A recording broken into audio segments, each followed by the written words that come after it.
This is a true story about how a chain of ordinary decisions can lead to tragedy. A story about how in the Sierra Nevada mountains, there is no room for small mistakes. What you are about to hear is not fiction.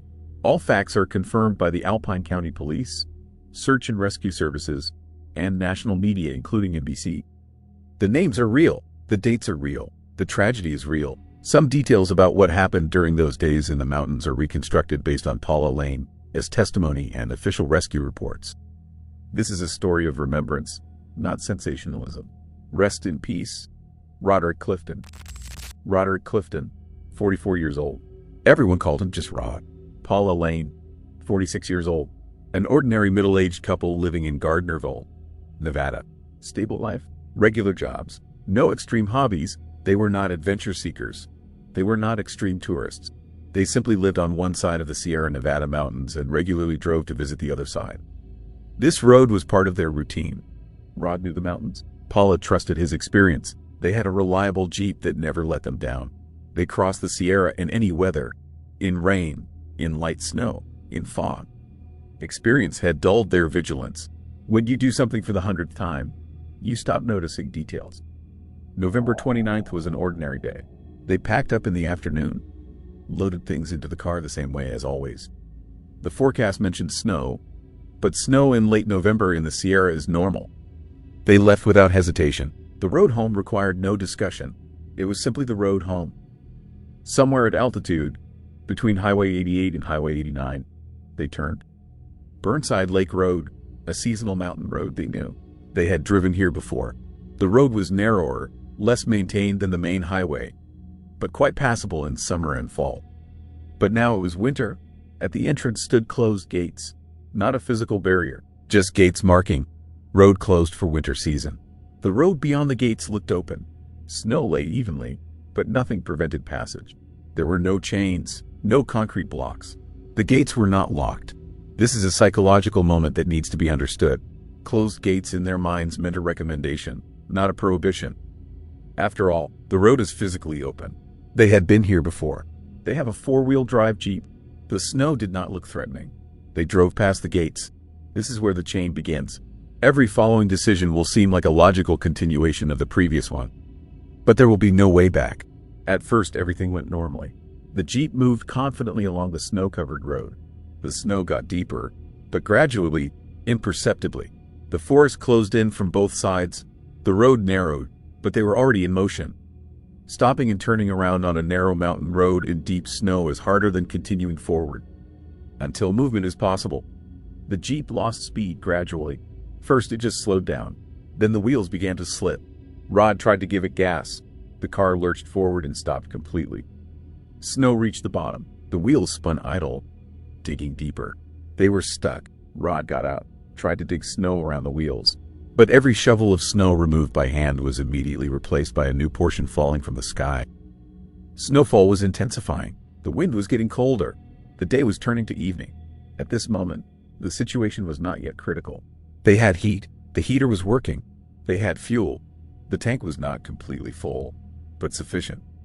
They had shelter, the vehicle itself. They made the decision to stay in the car overnight. A reasonable decision. They slept in snatches, starting the engine for heat, then turning it off to save fuel. Snow fell all night. By morning, their tire tracks had disappeared. The road turned into a smooth white canvas, indistinguishable from the surrounding forest. Morning brought no relief. Snowfall continued. There was no signal. Cell phones could not catch a network at this altitude. This is a common problem of high mountains. Towers do not cover remote forest roads. They were cut off. By the end of the first full day, it became clear that help would not come on its own. This road was not on the main road. Snow removal equipment would not come here. The road is closed for the season. Random drivers would not appear. No one drives here in winter. If they want to get out, someone must go for help. Rod made the decision. He will go. Paula will stay in the car. The logic was simple. In the car, it is warmer and safer than outside. Paula will have shelter. Rod knew the approximate direction to the highway. He thought it was a few miles. He thought he would reach it in a few hours. He was wrong in his calculations. Mountains distort distances. What looks like 3 miles in a straight line on a map, in reality turns into 8 miles of winding trails through deep snow, uphill and downhill. at below zero temperatures and without visible landmarks. Rod left. Paula stayed to wait. He did not return that day. Night passed. He did not return the next day. Then another day. Paula waited. Fuel was running out. Cold was penetrating through the metal of the car. She did not know if Rod was alive. She did not know if he had found help. She did not know if anyone was coming to her. Days passed. December 6, 2012. Almost a week has passed since the couple disappeared. A large-scale search operation was underway in California and Nevada. Police, volunteers, rescue services were combing areas near Highway 88 and 89. But the territory is huge. Snow hides traces. Mountains do not give up their secrets easily. Paula's brother could not wait any longer. He began his own search, not waiting for official permission. On Wednesday, December 5th, he found her. Paula was walking along the highway in Alpine County. She was alive. She was conscious. She was able to speak. How did she survive? Investigators were never able to determine exactly. She left the vehicle when Rod did not return. She walked through the mountains for several days. She had injuries from hypothermia and exhaustion, but none were fatal. Where she got food from is unknown. How she did not freeze to death is unclear. Paula survived, but she survived alone. The body of Roderick Clifton was found later, several miles from the highway. The official cause of death was hypothermia, exposure to cold. He walked as long as he could. Then he could no longer. The mountains took him. Police found no signs of violence. There was nothing criminal. There was only winter, mountains, and a chain of decisions that seemed reasonable until it was too late. This story should not be repeated, and there are 3 simple rules that could have prevented it. Rule 1. Closed gates are not a recommendation. They are a prohibition. When a seasonal mountain road is closed, it is closed for a reason. Not because someone is being overly cautious, but because the road becomes deadly dangerous. Snow in the mountains does not forgive mistakes. If the gates are closed, turn around. Always. Rule 2. Into winter mountains, only with emergency supplies, blankets, flashlights, water, high-calorie food, matches, signal flares, shovel, tow rope.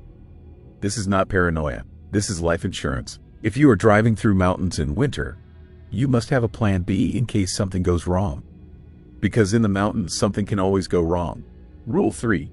If stuck, stay in the vehicle. The car is shelter. A visible object for rescuers, protection from wind and cold. A person in the snow is almost invisible. A car could be found from the air or by tracks. A person cannot. If you have signal, call. If there is no signal, wait. Do not leave unless you are 100% sure you know where you are going. Rod did what seemed right. He went for help, but he underestimated the distance, the cold, and his strength. This mistake cost him his life. The story of Rod and Paula is not a story about dangerous mountains or cruel nature. This is a story about the danger of habit, about how experience can deceive, about how a familiar road can become the last one. The Sierra Nevada remains the same as it was.